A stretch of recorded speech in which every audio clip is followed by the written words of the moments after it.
Hello everyone, welcome back in AK Nursing classes. This is Ashok Songra.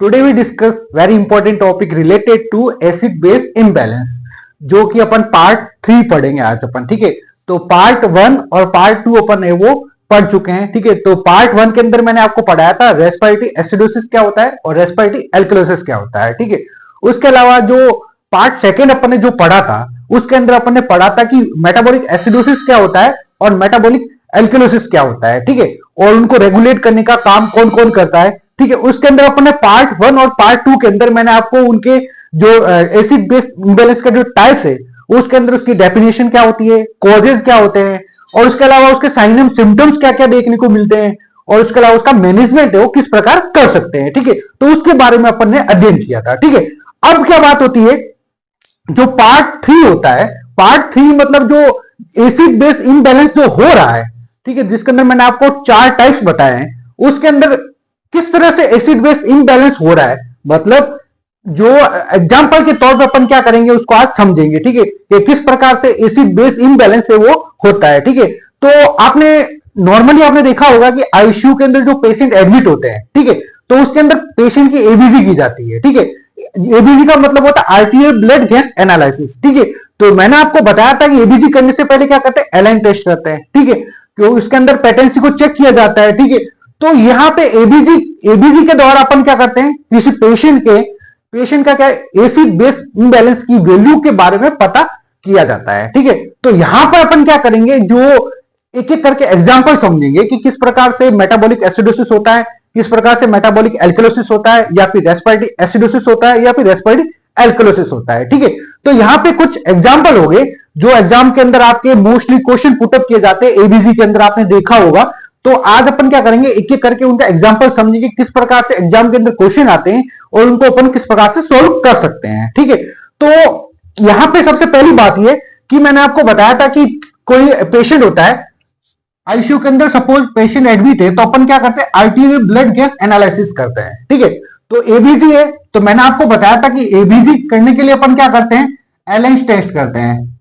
Align test के अंदर मैंने आपको बताया था पेटेंसी को चेक किया जाता है. क्या करते हैं, पेटेंसी को चेक किया जाता है. ठीक है, रेडियल आर्टरी से तो सैंपल कलेक्ट किया जाता है और अल्नर आर्टरी से पेटेंसी को चेक किया जाता है. ठीक है, तो यहां पे क्या होता है, एबीजी की जो एबीजी करते हैं उसके अंदर जो मोस्टली जो पैरामीटर देखे जाते हैं, तो पैरामीटर कौन कौन से होते हैं, तो सबसे पहला जो पीएच होता है, जो नॉर्मल पीएच होता है वो होता है 7.35 टू 7.45.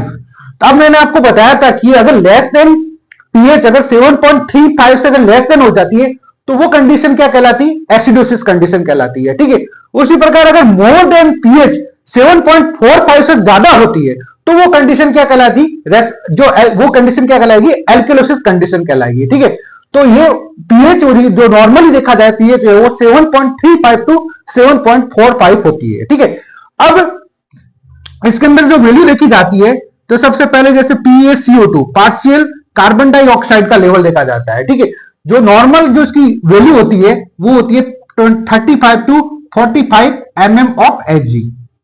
कितनी होगी, 35 to 45 mm of Hg value होगी. ठीक है, उसके अलावा इसके अंदर बाइकार्बोनेट का लेवल देखा जाता है, जिसका नॉर्मल जो वैल्यू होता है वो 20 to 27 milliequivalent per litre होता है. कितना होता है, 20 to 27 milliequivalent per litre होता है. ठीक है, और उसके अलावा PaO2 पार्शियल ऑक्सीजन का लेवल, जो पार्शियल ऑक्सीजन का लेवल है वो 80 टू 100 mm ऑफ Hg होता है. कितना होता है, 80 टू 100 mm ऑफ Hg होता है. ठीक है, और उसके अलावा अपन पोटेशियम का लेवल देखा जाता है, तो पोटेशियम का लेवल मैंने आपको बताया था 3.02 कितना होता है, 5 मिली इक्विवेलेंट पर लीटर. कितना होता है, 3 से लेकर 5 मिली इक्विवेलेंट पर लीटर होता है. ठीक है, तो ये क्या होता है, एबीजी के अंदर पैरामीटर देखे जाते हैं. पैरामीटर के अंदर मैंने आपको बताया कि जो पीएच होती है, जो नॉर्मल जो पीएच होगी वो होगी 7.35 टू 7.45. ठीक है, अगर कंडीशन अगर लेस देन 7.35 से है तो वो कंडीशन क्या कहलाएगी, वो कंडीशन कहलाएगी आपकी एसिडोसिस कंडीशन कहलाएगी. ठीक है, उसी प्रकार अगर पीएच अगर मोर देन 7.45 से ज्यादा है तो वो कंडीशन क्या कहलाएगी, एल्कलोसिस कंडीशन कहलाएगी. ठीक है, अब PaCO2 का वैल्यू देखा जाता है, जो नॉर्मल वैल्यू है उसका वो 35 टू 45 mm ऑफ Hg होता है, ठीक है। उसके अलावा बाइकार्बोनेट का लेवल देखा जाता है 20 टू 27 मिलीकूलम पर लीटर होता है। उसके अलावा PaO2 पार्शियल ऑक्सीजन का लेवल है 80 टू 100 mm ऑफ Hg होता है, और पोटेशियम का लेवल देखा जाता है 3 टू 5 मिलीकूलम पर लीटर होता है, ठीक है। अब मैंने आपको बताया था कि जो एसिडोसिस कंडीशन है तो उसके अंदर जो कार्बोनिक एसिड होता है, क्या होता है, कार्बोनिक एसिड होता है, वो क्या करता है, उसको रेगुलेट करता है। किसके द्वारा किया जाता है रेगुलेट किया जाता है, वो किया जाता है लंग्स के द्वारा। किसके द्वारा? लंग्स के द्वारा रेगुलेट किया जाता है। उसी प्रकार जो बाइकार्बोनेट है, वो किसको कौन रेगुलेट करता है? वो करता है किडनी के द्वारा। किसके द्वारा? किडनी के द्वारा रेगुलेट किया जाता है। किडनी उसको क्या करती है? रेगुलेट करने का काम करती है, ठीक है।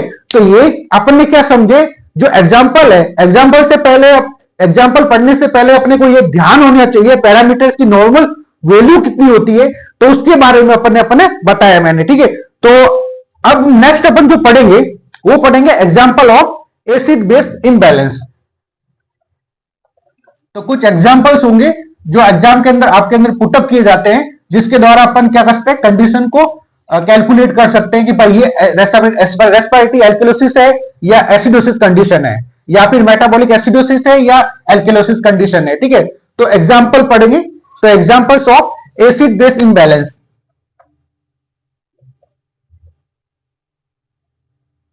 एग्जाम्पल्स,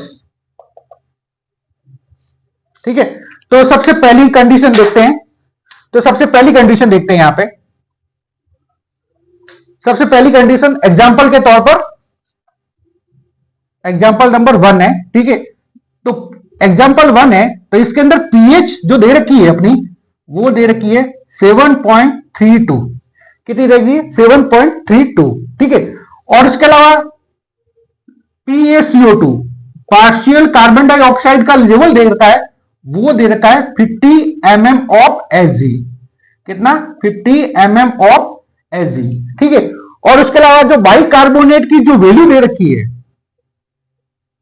वो दे रखी है 24 मिलीक्विलेंट पर लीटर। कितनी? 24 मिलीक्विलेंट पर लीटर, ठीक है। अब इसको, ये आपके अंदर एग्जाम के अंदर क्वेश्चन आ गया तो आपको किस प्रकार इसको सॉल्व कर सकते हैं, ठीक है। तो बिल्कुल आसान तरीका है। मैंने आपको पहले ही पार्ट 1 और पार्ट 2 के अंदर मैंने आपको बता चुका हूं कि भाई क्या क्या कंडीशन के अंदर क्या क्या कंडीशन होती है, ठीक है। तो मैंने आपको बताया था जैसे, तो पीएच, तो यहां पे सबसे पहला देखो पीएच क्या है अपनी, वो हो रही है 7.32। अब 7.32, तो मैंने आपको बताया था कि पीएच अगर लेस देन 7.35 है तो वो कंडीशन कौन सी होगी? एसिडोसिस कंडीशन होगी। तो मैंने आपको पहले ही एग्जांपल के तौर पर बताया था, मतलब मैंने आपको पहले ही बता चुका हूं कि अगर पीएच अगर लेस देन 7.35 से है तो वो कंडीशन क्या कहलाएगी? एसिडोसिस कंडीशन कहलाएगी। तो अपने को यहां पता चल गया कि वो कंडीशन कौन सी है? एसिडोसिस कंडीशन है। कौन सी है? एसिडोसिस कंडीशन है, ठीक है। अब लेवल देखा जाता है PaCO2, ठीक है। अब PaCO2 में PaCO2 का जो वैल्यू दे रखा है, वो दे रखा है 50 mm ऑफ Hg। कितना दे रखा है? 50 mm ऑफ Hg। और इसका जो नॉर्मल वैल्यू होता है, जो नॉर्मल वैल्यू मैंने आपको बताया था, वो होता है 35 टू 45 mm ऑफ Hg। अब यहां पे क्या है, जो वैल्यू है वो मोर देन 45 है। मोर देन 45 यानी कि 50 mm ऑफ Hg है, ठीक है। तो यहां पे जो कंडीशन है वो क्या है, मैंने आपको बताया एसिडोसिस। एसिडोसिस का क्या हो रहा है?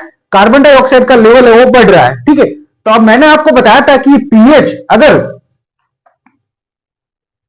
PH inverse two hydrogen ion inverse two CO2 means अगर पीएच अगर डिक्रीज होगी तो क्या होगा? हाइड्रोजन आयन कंसेंट्रेशन क्या होगी? बढ़ेगी। और इसके अलावा CO2 का लेवल क्या है, वो भी क्या होगा? इंक्रीज होगा, ठीक है। तो अब यहां पे कंडीशन क्या हो रही है? पीएच है वो डिक्रीज है और CO2 का लेवल क्या है? इंक्रीज है। तो यानी कि जो कंडीशन क्या कहलाती है, वो कंडीशन होगी अपनी रेस्पिरेटरी एसिडोसिस। कैसी कंडीशन होगी? रेस्पिरेटरी एसिडोसिस कंडीशन होगी। कैसी कंडीशन होगी? रेस्पिरेटरी एसिडोसिस कंडीशन होगी। ठीक है, क्योंकि और बाइकार्बोनेट का लेवल मैंने आपको बताया नॉर्मल दे रखा है 20 to 27 मिलीक्यूलेंट पर लीटर। ठीक है, तो यहां पे जो कंडीशन मैंने आपको बताया था, एक फॉर्मूला आपको बताया था कि pH inverse two 1 upon hydrogen ion inverse two 1 upon CO2। ठीक है, मतलब पीएच क्या है, अगर पीएच कम होगी तो हाइड्रोजन की कंसेंट्रेशन बढ़ेगी और CO2 का लेवल भी बढ़ेगा। तो यहाँ पे पीएच कम हो रही है तो CO2 का लेवल भी क्या हो रहा है, इंक्रीज देखने को मिल रहा है। और बाइकार्बोनेट का लेवल है अपने नॉर्मल है। ठीक है, तो यहाँ पे जो कंडीशन होगी क्या कहलाएगी, वो रेस्पिरेटरी एसिडोसिस कंडीशन कहलाएगी। कौन सी कंडीशन कहलाएगी, रेस्पिरेटरी एसिडोसिस कंडीशन कहलाएगी। ठीक है, तो ये आपका पहला एग्जांपल है, जो पहला एग्जांपल के दौरान मैंने आपको समझाया है। ठीक है, अब नेक्स्ट सेकंड एग्जांपल पढ़ेंगे।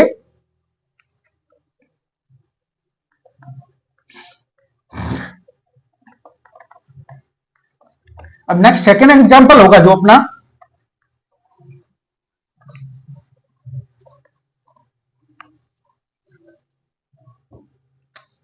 Example number second.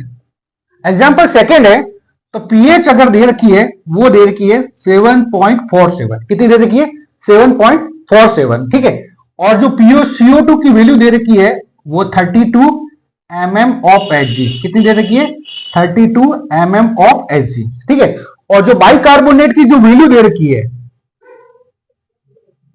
वो बाइकार्बोनेट की जो वैल्यू दे रखी है वो दे रखी है 23 मिलीक्यूलेंट पर लीटर। कितनी दे रखी है, 23 मिलीक्यूलेंट पर लीटर। ठीक है, अब क्या हो रहा है कि यहां पे क्या हो रहा है कि पीएच मतलब मोर देन क्या हो रही है, 7.47 हो रही है। मैंने आपको पीएच अगर देखा जाए तो पीएच क्या है, मोर देन नॉर्मल यहां पे दे रखी है 7.47। तो यहां पे अगर पीएच अगर मोर देन 7.47 से ज्यादा होगी तो वो कंडीशन क्या कहलाएगी, एल्केलोसिस कंडीशन कहलाएगी। क्या होगी, एल्केलोसिस कंडीशन होगी। क्या होगी, एल्केलोसिस कंडीशन होगी। ठीक है, अब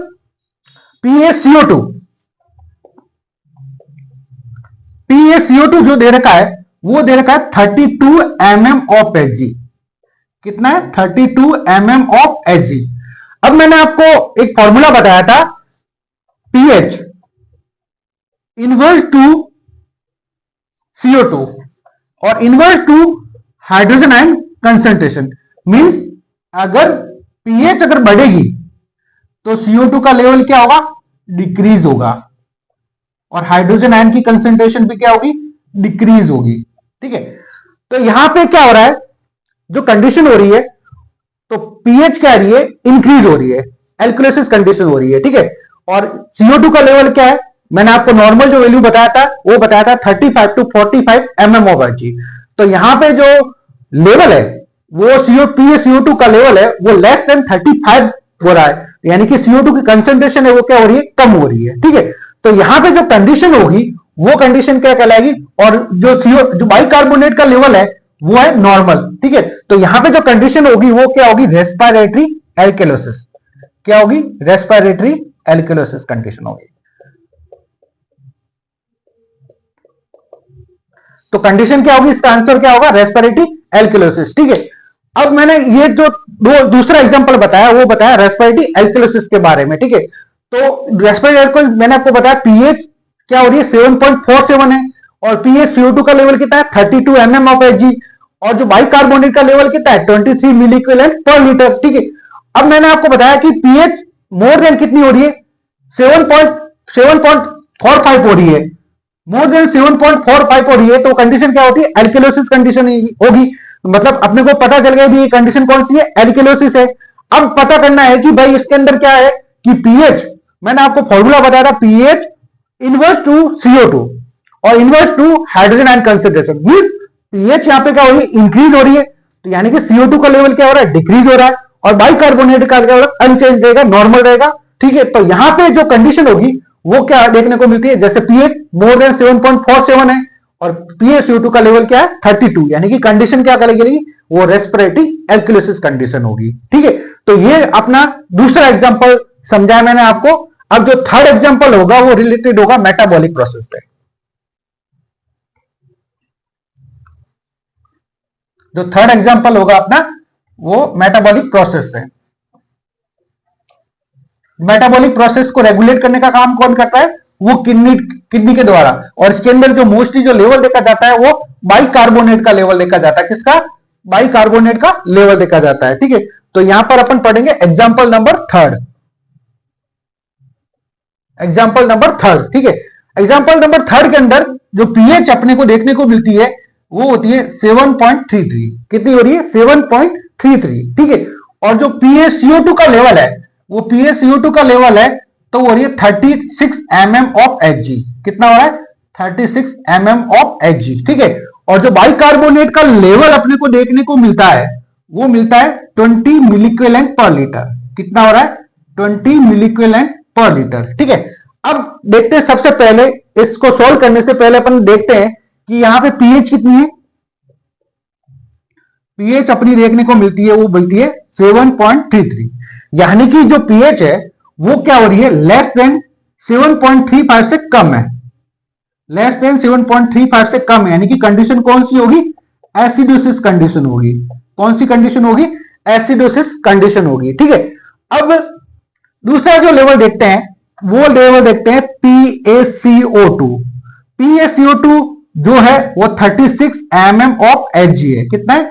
36 mm ऑफ Hg अपना, ठीक है। और उसकी जो नॉर्मल वैल्यू देखी जाती है वो होती है 35 to 45 mm ऑफ Hg। कितनी होगी? 35 to 45 mm ऑफ Hg होगी, ठीक है। और जो बाइकार्बोनेट का जो लेवल है, ठीक है, बाइकार्बोनेट का जो लेवल है वो है 20 मिलीक्विलेंट पर लीटर। कितना है? 20 मिलीक्विलेंट पर लीटर। और इसका जो नॉर्मल वैल्यू होता है 20 to 27 मिलीक्विलेंट पर लीटर। अब यहां पे देखो कि पीएच, तीन कंडीशन हुई। पीएच यहां पे क्या देखने को मिल रही है? लेस देन 7.35 से कम हो रही है, यानी कि कंडीशन कौन सी होगी? एसिडोसिस कंडीशन होगी, ठीक है। और दूसरा जो लेवल देखता है PaCO2।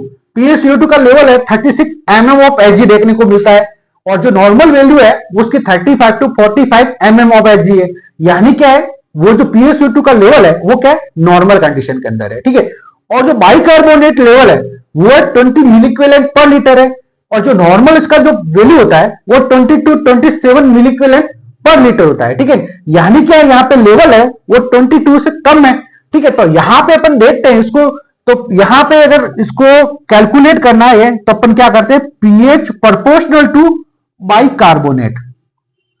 क्या होगी? PH proportional to bicarbonate means यहां पे क्या हो रही है? पीएच क्या हो रही है? डिक्रीज होगी।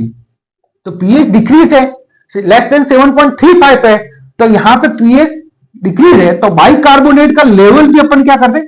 डिक्रीज देखने को मिलता है। तो यहां पे क्या? बाइकार्बोनेट क्या है? लेस देन 22 है, यानी कि जो कंडीशन वो क्या कहलाएगी? वो कंडीशन कहलाएगी मेटाबॉलिक एसिडोसिस कंडीशन कहलाएगी। कौन सी कंडीशन होगी? वो अपनी होगी मेटाबॉलिक एसिडोसिस। मेटाबॉलिक एसिडोसिस के अंदर मैंने आपको बताया पीएच का लेवल कम होगा और साथ ही क्या होगा? बाइकार्बोनेट का लेवल भी कम होगा और इसके अलावा CO2 क्या रहेगा? अनचेंज रहेगा या नॉर्मल रहेगा। तो यहां पे जो कंडीशन होगी वो होगी मेटाबॉलिक एसिडोसिस। और मेटाबॉलिक एसिडोसिस के अंदर मैंने आपको बताया जो पोटेशियम का लेवल है वो भी क्या होगा? इंक्रीज देखने को मिलता है।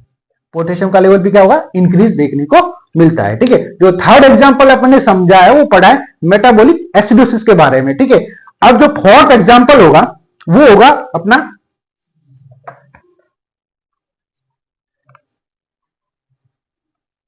फोर्थ वन एग्जांपल है अपना। एग्जाम के अंदर ये क्वेश्चन पुटअप किया जाता है तो किस प्रकार से उनको सॉल्व किया जाता है, तो फॉर्मूले के द्वारा अपन को दिमाग में ये चीज रखनी चाहिए कि भाई पीएच कैसे कैसे प्रोपोर्शनल होती है बाइकार्बोनेट से, फिर अपन उसको क्या करते हैं? कैलकुलेट कर सकते हैं, ठीक है। तो यहां पे अपन फोर्थ वन एग्जांपल पढ़ेंगे, example number fourth. Example number fourth है, तो यहां पे पीएच अपने को देखने की मिलती है 7.50, ठीक है। और जो PaCO2 का लेवल है वो 37 mm ऑफ Hg देखने को मिलता है। कितना? 37 mm ऑफ Hg, ठीक है। और इसके अलावा जो बाइकार्बोनेट का लेवल है वो लेवल रहता है 30 मिलीक्विलेंट पर लीटर। कितना? 37 मिलीक्विलेंट पर लीटर, ठीक है। अब क्या हो रहा है? अब सबसे पहले देखते हैं अपन पीएच को देखते हैं, ठीक है। तो पीएच क्या है? 7.50 है। अब मैंने आपको बताया था कि पीएच अगर मोर देन 7.45 है तो कंडीशन क्या है? एल्केलोसिस। क्या होगी? एल्केलोसिस। तो यहां पे कंडीशन अपने को आइडेंटिफाई होगी, कंडीशन कौन सी है? एल्केलोसिस के बारे में पूछ रहा है, ठीक है। उसके बाद देखते हैं PaCO2। PaCO2 जो लेवल दे रखा है वो 37 mm ऑफ Hg दे रखा है। कितना? 37 mm ऑफ Hg दे रखा है, ठीक है। अब जो नॉर्मल मैंने आपको बताया था वो होता है 35 to 45 milliequivalent, sorry 35 to 45 mm of Hg होता है, ठीक है। तो यहाँ पे जो वैल्यू है उसकी क्या है? नॉर्मल है। क्या है? PaCO2 की वैल्यू है वो नॉर्मल दर्शाई गई है, ठीक है। उसके बाद देखते हैं बाइकार्बोनेट का लेवल। बाइकार्बोनेट का लेवल देखते हैं, ठीक है। तो बाइकार्बोनेट देखते हैं, तो बाइकार्बोनेट का जो वैल्यू दे रखा है वो 30 मिलीक्विलेंट पर लीटर दे रखा है। कितना? 30 मिलीक्विलेंट पर लीटर दे रखा है, ठीक है। तो यहां पे मैंने आपको उसका नॉर्मल वैल्यू बताया था, वो बताया था 20 टू 27 मिलीक्विलेंट पर लीटर। कितना? 20 टू 27 मिलीक्विलेंट पर लीटर, ठीक है। अब यहां पे 27 जो नॉर्मल होना चाहिए वो क्या है? 27 से मोर है, ठीक है। अब अपने को पता चल गया ये कंडीशन कौन सी? एल्केलोसिस है, ठीक है। अब यह ध्यान रखना है कि बाइकार्ब पीएच होती है, मैंने आपको बताया पीएच प्रोपोर्शनल टू बाइकार्बोनेट, ठीक है। एक फॉर्मूला होता है पीएच प्रोपोर्शनल टू बाइकार्बोनेट, ठीक है। तो यहां पे क्या हो रही है? पीएच क्या हो रही है? इंक्रीज हो रही है, यानी मोर देन 7.45 से ज्यादा हो रही है, ठीक है। उसके बाद में आपको देखने को मिलता है बाइकार्बोनेट। बाइकार्बोनेट का लेवल भी क्या हो रहा है? इंक्रीज हो रहा है, ठीक है। और उसके साथ जो PaCO2 की कंसेंट्रेट है वो अनचेंज या फिर नॉर्मल रहती है, अनचेंज या फिर नॉर्मल रहती है, ठीक है। अब ये जो कंडीशन अब देखने को किसमें देखने को मिलती है? तो ये कंडीशन देखने को मिलती है, वो मिलती है मेटाबॉलिक एल्कलोसिस कंडीशन के अंदर, ठीक है। तो इसका जो एग्जाम जो आंसर होगा वो होगा मेटाबॉलिक एल्कलोसिस। कौन सी कंडीशन होगी? मेटाबॉलिक एल्कलोसिस, ठीक है। तो ये होता है फोर्थ वन एग्जांपल होता है किसका? एसिड बेस इम्बैलेंस का। एसिड बेस इम्बैलेंस के अंदर मैंने आपको बताया कि फोर्थ एग्जांपल के अंदर पीएच कितनी है? 7.50 है, और PaCO2 कितना है? 37 है, और बाइकार्बोनेट कितना है? 30 मिलीक्विलेंट पर लीटर है, ठीक है। अब यहाँ पे पीएच 7.50 है, अगर मोर देन 7.45 से ज्यादा होगी तो कंडीशन क्या होगी? एल्केलोसिस होगी। और PaCO2 37 mmHg है, और जो वैल्यू दे रखी है 35 टू 45 दे रखी है, ठीक है। और यहां पे क्या हो जाएगा? आपका नॉर्मल वैल्यू है, ठीक है, तो अनचेंज रहेगा, ठीक है। और बाइकार्बोनेट है वो 30 मिलीक्विलेंट पर लीटर दे रखा है, यानी कि जो इसका नॉर्मल वैल्यू देखा जाए वो 20 टू 27 मिलीक्विलेंट पर लीटर होता है, यानी कि मोर देन 27 से ज्यादा देखने को मिलती है। तो यहां पे एक फॉर्मूला होता है pH proportional to bicarbonate. Proportional का मतलब क्या होगा? पीएच अगर इंक्रीज होगी तो क्या होगा? बाइकार्बोनेट का वैल्यू भी क्या बढ़ेगा, और PaCO2 का वैल्यू क्या रहेगा? अनचेंज रहेगा, ठीक है। तो वो कंडीशन क्या होगी? मेटाबॉलिक एल्कलोसिस कंडीशन होगी, ठीक है। तो ये 4 एग्जांपल है, 4 एग्जांपल के माध्यम से अपन ने इनको आइडेंटिफाई किया कि किस प्रकार से ये आते हैं एग्जाम के अंदर क्वेश्चन, तो किस प्रकार से अपन इसको सॉल्व कर सकते हैं, ठीक है। अब फिफ्थ वन अपना एग्जांपल रहेगा। फिफ्थ वन बड़े बड़े क्वेश्चन भी आते हैं, किस तरह से पुटअप होते हैं एग्जाम के अंदर। तो फिफ्थ वन अपना एग्जांपल होता है, example number fifth.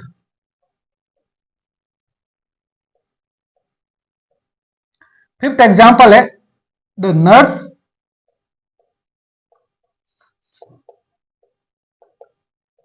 caring for client with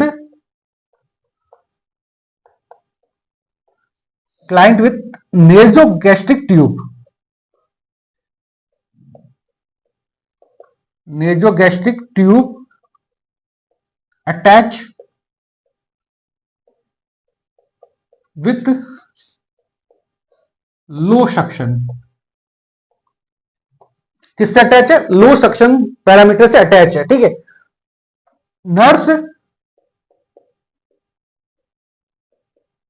monitor and नोविंग that client with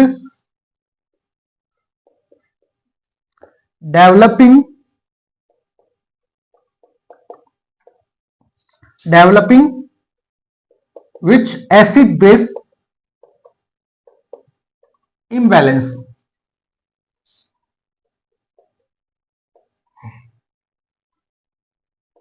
with acid base imbalance. ठीक है, तो ये अपना क्या क्वेश्चन है।